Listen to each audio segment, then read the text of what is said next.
Il existe énormément de Denden Mushi dans One Piece. Dites-moi en commentaire combien vous en connaissez-vous.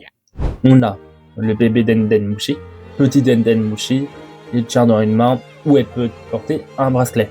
Il a par contre un signal très faible. Le Denden Mushi ordinaire, les plus répandus, permet une diffusion sur une longue distance, d'appels téléphoniques par exemple. Le Denden Mushi noir permet d'écouter les conversations d'autres escargophones. Le Denden Mushi blanc permet d'empêcher les Denden Mushi noirs d'écouter. Le Denden Mushi cornu, ça permet de brouiller les Denden Mushi aux alentours. Le Denden Mushi des neiges, c'est comme un Denden Mushi normal, mais lui, il est capable de résister au froid. Le Denden Mushi écouteur, on l'a vu en premier dans le live action, et puis on l'a vu dans le manga, c'est des Denden Mushi, mais comme des écouteurs, comme des AirPods. Apparu dans les derniers chapitres, le Denden Mushi mégaphone permet d'utiliser Scargophone comme un mégaphone, tout simplement. Le Denden Mushi doré, très important, il permet d'envoyer une demande de Buster Call, utilisable que par la marine. Le Denden Mushi argent sert une ligne de réception de Denden Mushi doré et gère une alarme à la réception du signal.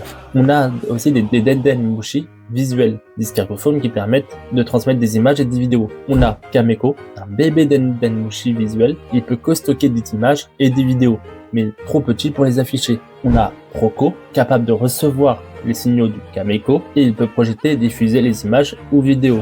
Le Denden Mushi projecteur qui permet de projeter une image qu'elle voit avec les yeux. Le Denden Mushi surveillance qui agit comme une caméra et relié à un Proco, il peut montrer ce que les gargophones voient, surtout utilisé à Epeldon. Le Denden Mushi transmission, escargophone qui permet de transmettre au monde entier un message. Ça a été créé par Vegapunk. Même s'ils ressemblent tous à des escargots, ceux de Wano, appelés des Taneshi, sont différents sur la forme. Ils peuvent transmettre de l'audio et de la vidéo, mais sur une plus courte distance. Ils ont besoin de bosses Tashini pour faciliter la transmission à longue portée. Ils ressemblent à des petits escargots dans des coquillages. Et à Elbaf, les escargophones sont beaucoup plus grands. Ils sont adaptés à la taille des géants. Donc un escargophone fait à peu près la taille d'un humain. Oda a vraiment créé toute une panoplie d'escargophones.